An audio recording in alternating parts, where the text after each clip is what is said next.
Welcome to CS Week Success Stories, second Tuesday at 2 p.m. Eastern webinar series. These webinars are the top-rated workshops from our attendees for Conference 38 held last May in San Antonio. I am John Sild, and I'm with CS Week, and I'll be your moderator today. I have Amber Weems with us, and she'll be our host. We invite you to join us for the CS Week and Conference 39 from April 27 through May 1st, 2015 at Charlotte Convention Center in Charlotte, North Carolina. Online registration is now open. Remember, early registration rates will end March 2nd. This program will be recorded and available for playback along with other archived presentations. You can find it under the Educational Venues Webinars link on our website. Attendees are encouraged to upload questions in the Q&A panel on the lower right of your screen. Please be sure to click the All tab and make sure that I'll see your question. We will wait until the end of the presentation to answer questions.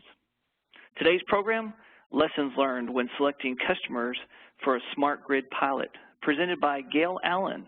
She's Senior Manager of Customer Intelligence at KCP&L. A little information on Gail. Gail started in the IT and is a Six Sigma Master Black Belt. She launched EE and DSM programs, managed energy consultants, and then shifted to the Smart Grid project in 2011 and managed Smart Grid customer engagement. Today, Gail is responsible for the Customer Insights team, where they perform traditional customer market research. They also launched Oracle Business Intelligence Customer Data Warehouse and make recommendations on target customer marketing campaigns. She is on the team implementing Oracle's CCMB. She is also a project manager for the recent KCP&L launch of the 2001 electric vehicle charging stations. We want to welcome Gail and look forward to her presentation. Gail, take it away. Okay, great. Thanks, everybody, for joining. I start out by saying it's a little bittersweet that as I give this presentation, I spent a lot of years working on the Smart Grid project and dedicated to that. And really, you'll see at the very end of this presentation, we're going to talk about how we kind of turned down our Smart Grid project and did our wind down education outreach efforts. But for now, let's first start to talk about our lessons learned. Oops, let me get myself. There we go. Okay. Sorry. Okay, so I want to talk about a little bit about our Smart Grid demonstration grant, of course, what we're here for, talk about the customer engagement component of it, and I like to tell everybody our dirty laundry and all the wonderful and not so wonderful things that we did along the way. KCP&L is in the Midwest. We are an investor-owned utility. We have generation all the way through customer and billing. Uniquely, we're positioned in 2 states, so that means we have 2 regulatory jurisdictions that we're accountable for. If you don't think that's fun, well, then you haven't had any fun. Anyway, so let me talk a little bit about our Smart Grid project. We did a DOE investment grant. Well, actually, we did a demonstration grant during the investment ARRA stimulus time that we applied for a demonstration grant, and the demonstration grant was just a little bit different than an investment grant. Investment grant was, more about people investing in components of the Smart Grid, and the demonstration grant was more about the technology component and interoperability.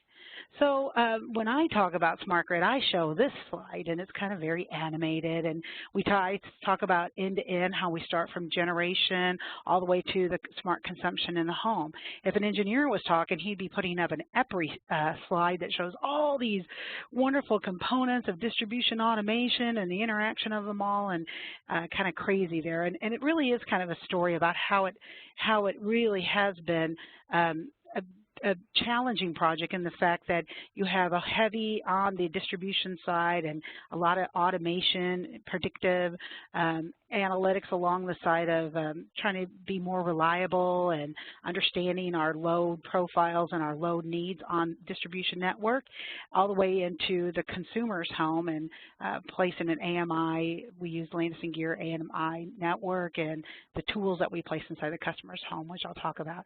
And didn't mean mean to skip the first part. We did put 180 rooftop solar in there as part of our demonstration of the generation side, and we put a big 1 megawatt battery out there to store that wonderful green power and to be able to distribute that along with our grid needs, distribution needs.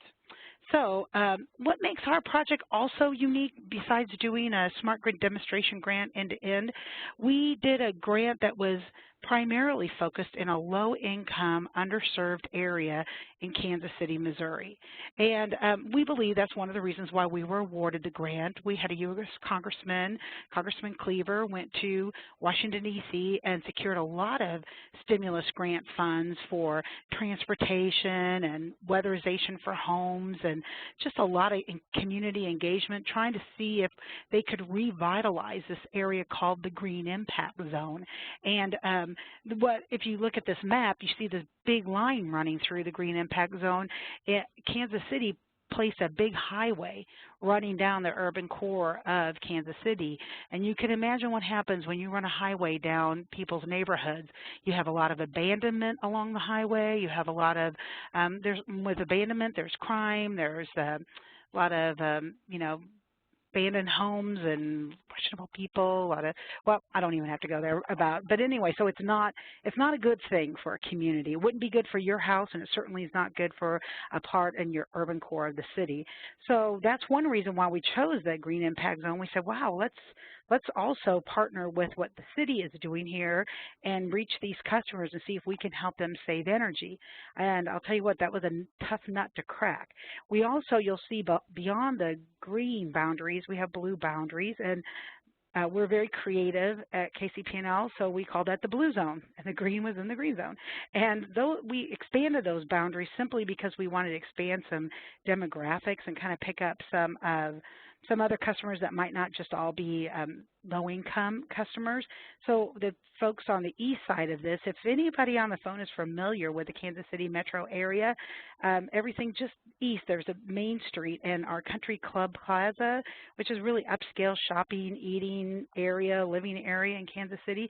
So this smart grid area is just hitting the boundaries of the Country Club Plaza, but then look at 1 mile away from the Country Club Plaza is the Green Impact Zone, which is, again, the low-income area. So it's such a unique project for such a small pilot. There were 10,000 customers, about 9,000 of them residential in that area. So that describes who our customers were. Let me talk a little bit about the engagement and how we work with them. Now, we're probably like all other utilities these days, and we figured out, we can't just send a customer a bill anymore and think that's the way that we interact with our customers. That's not going to cut it, right? Especially in the days where customers want more information, days of the internet, they can do their research and they know that they want something more. So we said, boy, let's change our experience with them and kind of move them up a slide and say, hey, we're going to raise awareness, we're going to get you to participate, and hopefully someday you've got a customer that's an advocate for you. So that was really the premise of all this stuff too, when we said we're going to change how we deal with our customer and then just giving them a bill once a month. So what we did was we offered 5 different products to our customer. We partnered with Tendril, who's located out of Boulder, Colorado, and Tendril had a lot of really neat leading edge technologies that, and they, to this day really stepped up and did a lot of things like me jump into this thermostat. We had a thermostat that demand response was communicated via the Zigbee AMI network.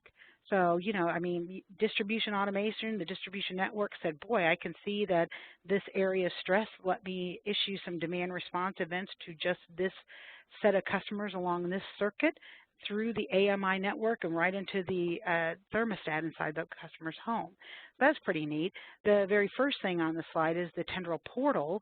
Everybody's got great portals. We're very proud of our customer online interaction at KCP&L already, but this portal just took it way beyond there. It allows customers to set goals. It told customers how well they were at achieving, how good they were getting at achieving their goal. It predicted their estimated bill if they continued consuming energy, this would be your bill. And, it gave customers real positive, good feedback on if you want to achieve that goal, then what would it take for you to achieve that goal? I mean, if we were all given a choice, because when you first log into this portal, it gives you a choice and says, how much do you want to save? 3% on energy all the way up to 30%. Well, most of us are going to say, yeah, I want to sign me up for that 30% energy savings. And people lots of times did. But then when you started giving them the list of what they had to do to save that 30% energy, it was like, oopsie, I can't do that. I can't upgrade my air conditioner. I can't afford that. I can't do my envelope around my home just now. So a lot of people's expectations were readjusted as we started showing them the list of what they had to do, what they could afford to do, how much energy they could save. And I think that was just, to me, one of the biggest components of that, of their portal.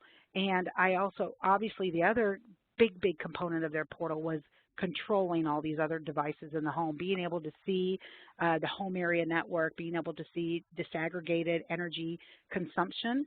If you have one of their switches in the home that you connected, load control switches into the home that you could either see energy, disaggregated energy usage, and control your thermostat and look at all that stuff through the portal too. So those are some of the products. The other thing too, I always have to make a little plug for that middle one, the MySmart Display, the Tendril Insight. It seems like now the industry is kind of moving away from having a separate device inside the home. This thing read the meter immediately, throughout the day, and it told you what if you could see that little graph on there, it says this is how much energy you're using today, this is what you used yesterday, and the first button you can click on, it gave you an estimated bill. And again, estimated bill is powerful for low-income folks because I'll tell you, whereas sometimes we can handle an extra $20, $30, $40 bill in the summertime, people that are on fixed income, whether it's low-income folks or even retired folks, they can't handle that extra money, and then that's how they get themselves into debt, and that's how they can't pay their bill off. And so giving them that insight into what their energy consumption was, we felt like, and what our feedback was from customers was one of the most valuable things. The reason why I started out the conversation saying that it's kind of industry's changing a little bit from that is simply because people now have smartphones, right? And there's always, hey, there's an app for that.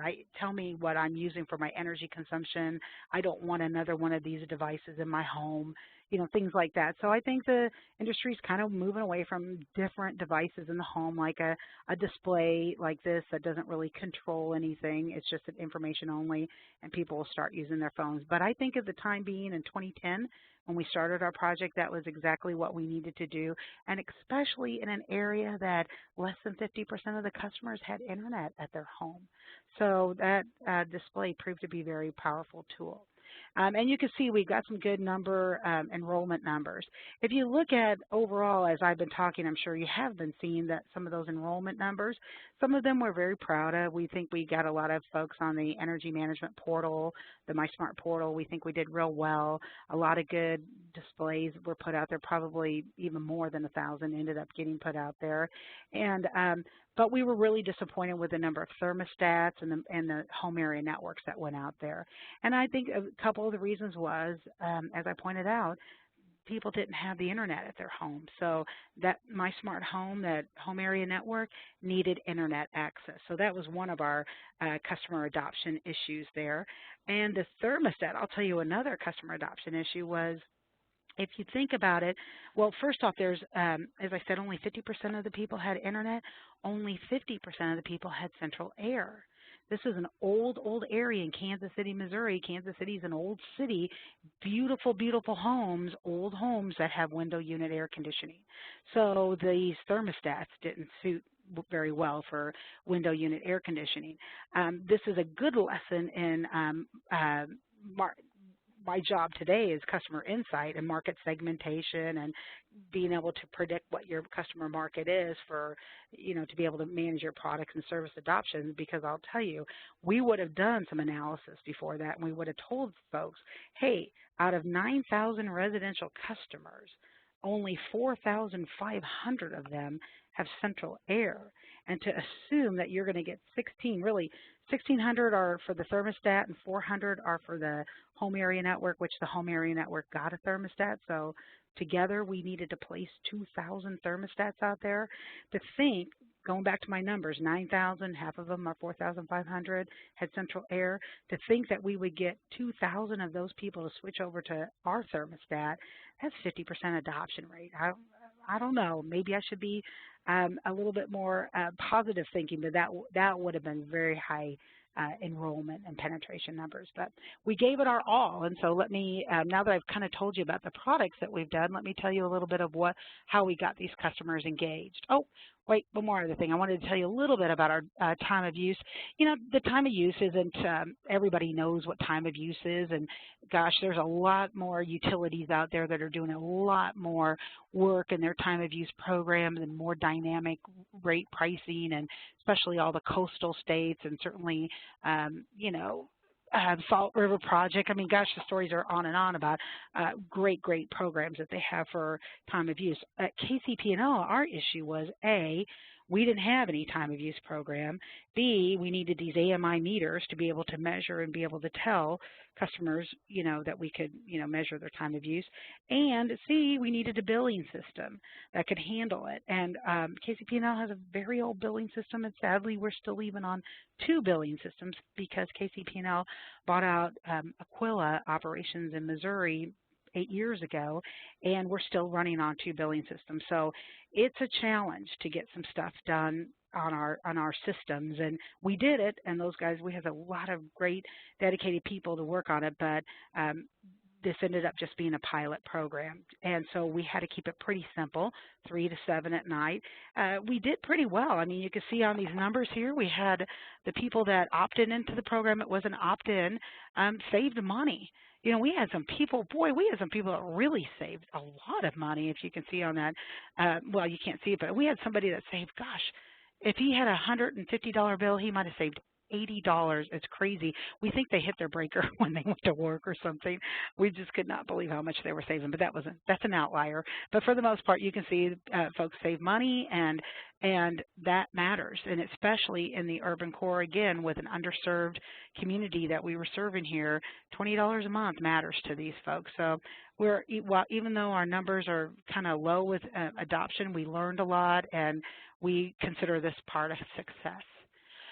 Okay, so we had goals. We had goals around engaging our customers, and you can read those here. I think the biggest thing was, remember, this was a pilot program with only 10,000 customers that we were reaching, 10,000 residential customers. So the bad deal about it is you can't just blast this over the radio. You can't just start telling everybody about this program because everybody else wants to enroll in it.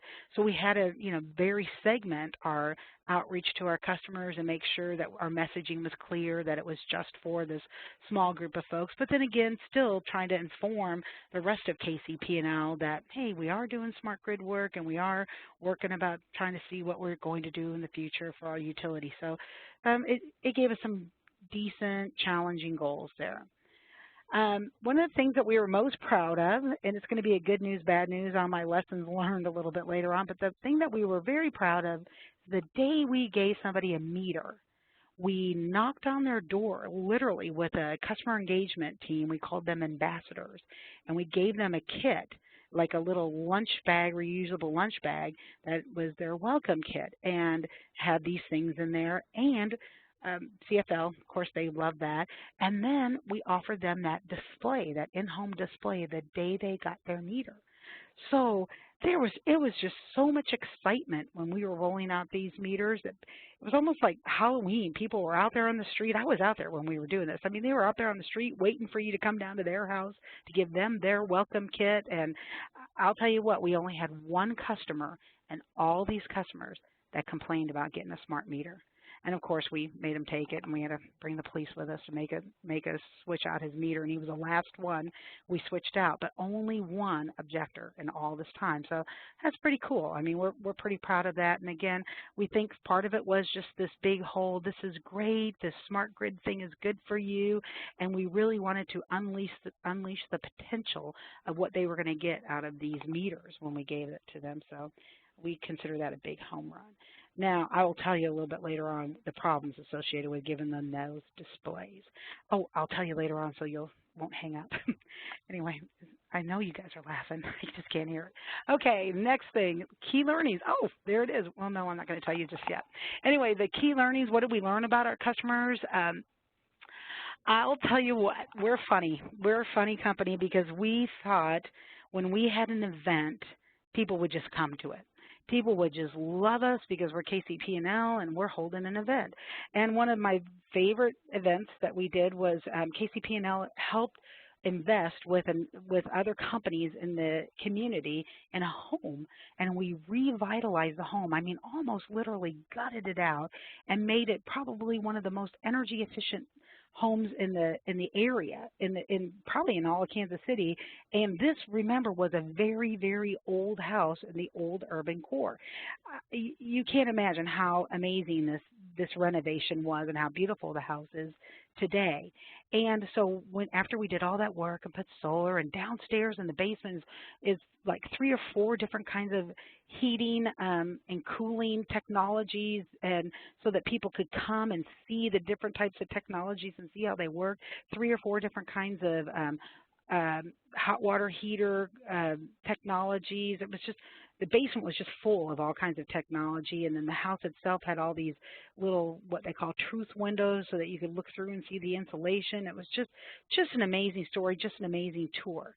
So what do? We hold a huge event, and we're going to have an open house, and we get a bouncy house there, and we have turkey legs and corn on the cob and face painting, and it's just going to be amazing, right? We spent a lot of money on it, and maybe like 100 people came. So we quickly learned, oh, yeah, maybe they don't like to come to KCP&L events. And so that was one of our very, very first lessons learned, is partner with your community. Wherever the community holds events, figure out where they're holding it, help sponsor those events, and, you know, man them and give away free popcorn or whatever we need to do.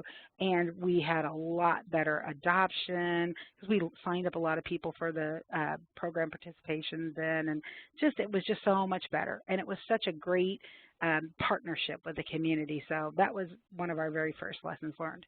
I'm sure as I've been talking, you guys have seen a lot of things down here for, as we've talked about, what did we learn about our customers here. I think I told you about the air conditioning, low adoption, a lot of renters. I didn't mention that. I said we have a lot of low internet, low central air, and a lot of renters and a lot of transient population. So again, big lesson learned on doing your market assessment before you start doing your product enrollment plans and figuring out what really is your potential for customer adoption and customer enrollment.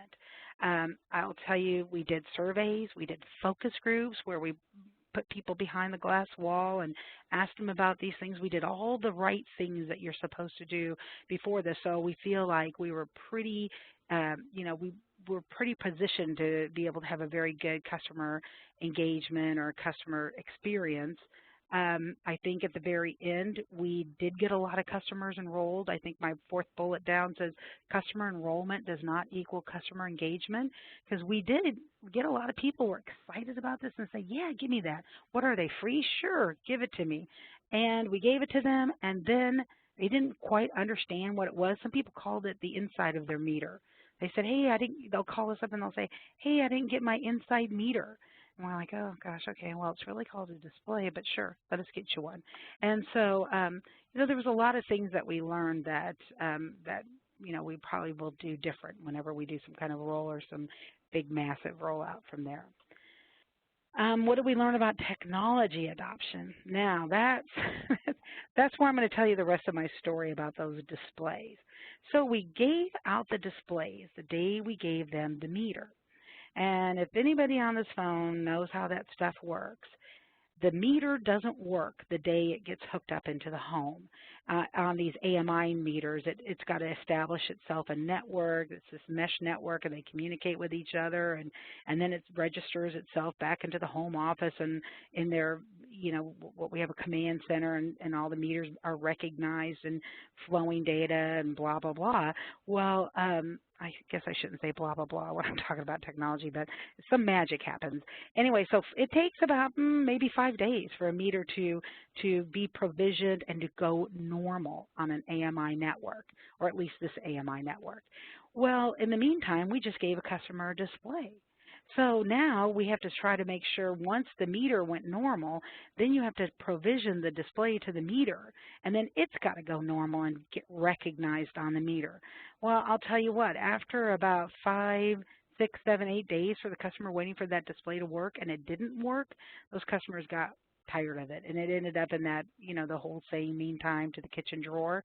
And it probably ended up in the kitchen drawer and some of the kitchen trashes, because we heard a lot of stories about, my husband said this thing didn't work and I had to get it out of this house, and things like that. It just, it didn't work right away. And, at the end of the day, if you were to say, would you do it again? Would you give somebody a display again, knowing that they weren't going to work, knowing that they, that half of, maybe almost half, maybe not half, but a good portion, like 25% of the displays that we gave customers ended up being voluntarily recycled by a customer, thrown into the trash, and never seen again on the AMI network. So would we do it again? We might, because, again, we had such positive experience with the customers. Nobody objected to this. Everybody thought KCP&L was great to be investing into their community. We had a lot of one-on-one engagement, grassroots, out in the street, stuff like that. So maybe at the end of the day, that was the price of entry into that market. Who knows? But at any rate, that it is definitely a problem, and any of the technology people would say it was never going to work. And obviously, we knew it wasn't going to work. We did it anyway because we wanted to make sure that customers recognized that as soon as they got a meter, they were going to unlock the potential of the smart grid. So anyway, that was some of our stories. As I'm talking, I'm sure I've already mentioned about the thermostat adoption. There's a lot of other things that I talked about. Oh, the very first one is, again, I mentioned earlier on that we had very good energy management portal adoption. And again, I just thought that was the coolest portal ever. It is still so cool. But nobody called when it wasn't working, and sometimes it didn't work. Sometimes the overnight data feeds because it was hosted by Tendril, sometimes the overnight data feeds didn't work. Sometimes we did an upgrade, and unfortunately we might have done something wrong on that upgrade, because, through the time, Tendril made a lot of very good upgrades to the energy management portal, but sometimes, we didn't discover all the problems in testing, or, they might have had some problems, et cetera. So, and it was sad to us that nobody called. And so does that mean they weren't using it? That's a good question. So that was one of the questions that we tried to look at later on when we did our evaluation and measurement with our customers and interview them, is how much did they rely on looking at that. So that was some good stuff there. So anyway, I'm going to switch to the next page, and if anybody has any more questions on this, you could ask me that. Okay. Okay, so marketing. So I mentioned earlier that marketing was challenging because you have a small segment of your market that you could market to, but we did do some things that were pretty cool. During the Smart Grid project, Kansas City hosted the All-Star game. So we put big old wraps on our Kansas City public transportation buses. And we felt like that was really not just for the people in the Smart Grid project, but for people to understand that KCP&L was investing in the future and that we were participating in Smart Grid. And so we got a lot of, people thought that was pretty neat to do that. But mostly those were for either the buses that were running. They ran a lot of public transportation out to the stadium for the baseball games. And also we kept those wraps on those buses, especially the buses that were focused around that urban core area. So, it's a good way to try to figure out how to do marketing and kind of focus it yet, expand it out a little bit. That thing up there on the right, we love that. That's called a web key. Up there and to the right, it looks like a punch out of a deal. It was like a size of a credit card, a little bit bigger, and we did direct mails to customers, and you were supposed to take that little key, put it in your USB port, and bam, it automatically just threw you right into the energy management portal. Well, I can tell you, we thought that was the coolest thing, and we loved it, and we invested some money in those things. And luckily, we just tested the market. We didn't buy them for everybody in the market, and the test revealed that people didn't really use it. Even though it was a gadget and even though it was something I thought it kind of intriguing, it just wasn't used. And it just kind of goes back to, some of the stuff that, email works. Email works the best, and it seemed to work better than the gadgets that we did there, the direct mailing. I will tell you my last little bullet there, direct mail did work, and very much at first, because remember my very first curve and slide that I talked about? I said that we don't talk to our customer before this was happening. We send them a bill once a month. So once you start getting people talking to you, now all of a sudden people are like, what do they got to say? What does KCP&L have to say? And we rebranded ourselves different with that Smart Grid brand and stuff. So we did get a lot of people that opened mail, that recognized it when we did surveys, and went ahead and clicked through and went to the website. So we're pretty proud of our marketing outreach all in all. We did a lot of different tactics, and it obviously the numbers, especially on the energy management portal, showed that those were working. That big sign down below, the future of energy, I wonder if I have my next slide. Oh, no, that isn't there. Well, I mentioned earlier that we put a big 1 megawatt battery out there in the smart grid area, and a 1 megawatt battery is a bunch of little batteries, and it sits in a big thing that looks like a railroad car. And you just can't plop a railroad car in the middle of somebody's neighborhood and think that's going to be okay. So we were very thoughtful, got community focus groups, designed what we called an innovation park. We wrapped the railroad car with a big sign like this that said the future of energy was on one side of it. We put charging stations in front of it and like signage that talked about smart grid in the future, and kind of make it a little, I don't know, not a park area, because when I think park, I think that it should have some swings or something like that there. But it was like and this battery was right next to the substation. So rather than just doing your typical utility company expanding out your substation, we made it look really nice in what we called it our innovation park, and not one person has complained about it being there. So good lesson learned about that. Another thing about customer enrollment engagement was we hired dedicated people that went into the home and either installed the thermostat. Well, of course you had to go into the home to install the thermostat, but even for the in-home display, we didn't just send it to them. We went in there, we showed them how to use it. We had iPads that they used, and they walked them through, the internet enrollment, because again, sometimes, some people didn't even have internet in their home, so of course you had it on here. But you also were able to just, sign them up for stuff, and I don't know, it was just pretty neat things. We hired two individuals that actually lived in the smart grid demonstration area, and hired them to be our ambassadors that went into the customer's home and did this communication. And it mattered a lot to the people there that we were hiring somebody there. There was a lot of learning curve, a huge learning curve, teaching them the utility company. We had to teach them the basic concepts of demand response, and teach them, about how a meter communicates and how these tools work. And these guys were pretty sharp. They picked up pretty well, and just I can't say enough great things about the team that we had doing that work there. So, and getting into the customer's home that we did there. Oh, yeah, here's a picture of our open house, and these are actually 4 houses in a row. It's kind of hard to tell that. I guess you can tell because there's 4 porches. The first one on the left is our open house, but there's the nice invitation that we sent. It was really cool. And then not that many people came. But anyway, I still liked it. It was a nice day for me. So anyway, and who doesn't like a turkey leg? So there you go. Okay, so the lessons learned during it, I kind of mentioned a lot of this stuff already. We hired local labor. Those ambassadors were, we hired them local. We also hired dedicated call center people, 2 call center people that we hired from the Urban Core too, that were, you know, to just take the phone calls from the smart grid area and didn't have to worry about the other goals that you have when you're a customer service rep and having to pick up the phone and hang up the phone as quickly as you can. So that was pretty good lesson learned. And of course, also it was always in line with what that whole stimulus grant funding was for. It was creating jobs.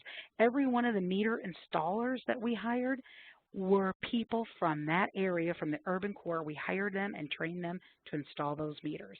So again, something that we were really proud of. The grassroots, next one, the partnership, grassroots outreach.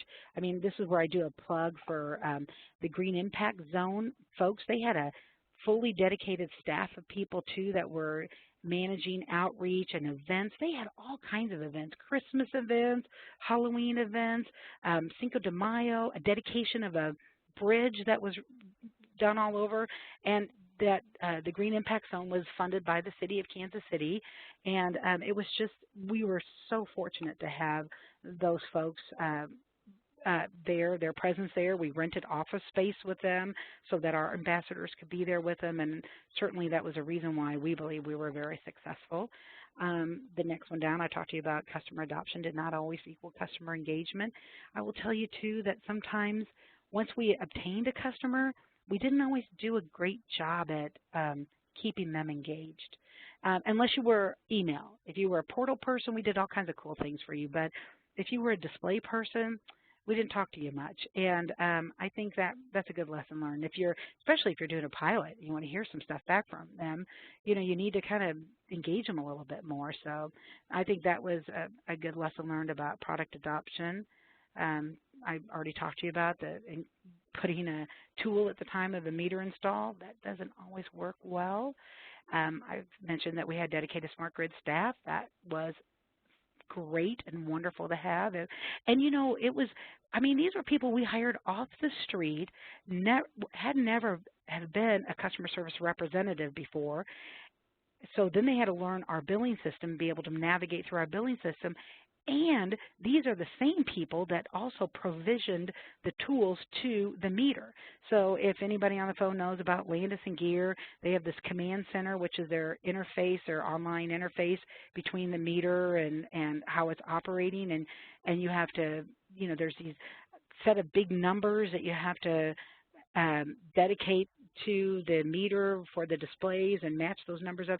Anyways, a lot of work, and they did it. And it was pretty amazing that they were able to learn a lot of stuff in a quick amount of time and did a great job, just a great job for us. And then the last part about customer segmentation, of course, I have to toot that horn because that's my job these days. But we really, I think that was some of our first segues into truly segmenting our customer and reaching out to them. I mean, we certainly didn't send a mailer to a customer to enroll in the thermostat program if they didn't have central air. And of course, you can figure that out by looking at their load profile and their energy bills during the summertime. So just, you know, simple basic techniques about segmentation we used. And I think obviously that was the foundation of a lot of the stuff that we're doing today for our customer segmentation.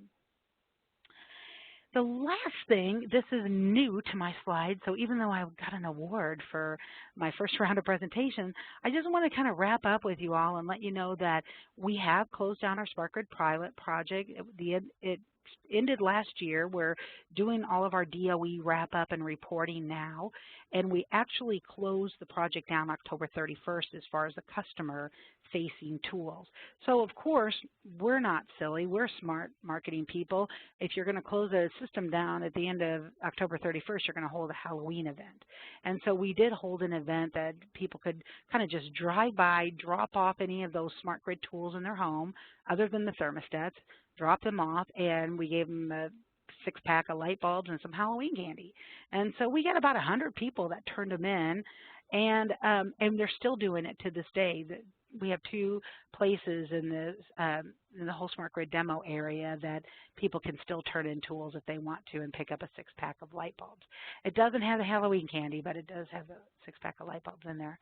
So we send a lot of communications out to customers, postcards, letters, emails, another postcard down below, just letting them know that we're turning this project down. It's, you know, it's coming. I think we said it's coming. And then, you know, we said, okay, that's it. It's, you know, it's done. And then the very final thing, this final letter down at the bottom, today, I think it's kind of ironic, honestly, today we sent the last letter out to our customers saying, hey, it's over, but here's some of the highlights of the project. So I think that we were proud to do those, make sure that we, you know, did a very nice closure. We did a community leader event.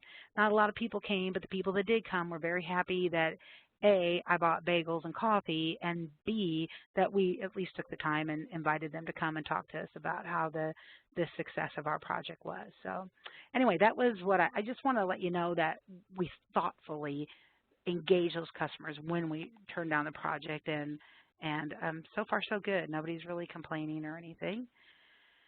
So this is like one of my last slides, and it says right here that what would the DOE say? And I think that they would say we did all these things. You look at this, and I think that if they were to say, boy, that KCP&L, besides having Gail Allen do this for them, which, you know, how great is she?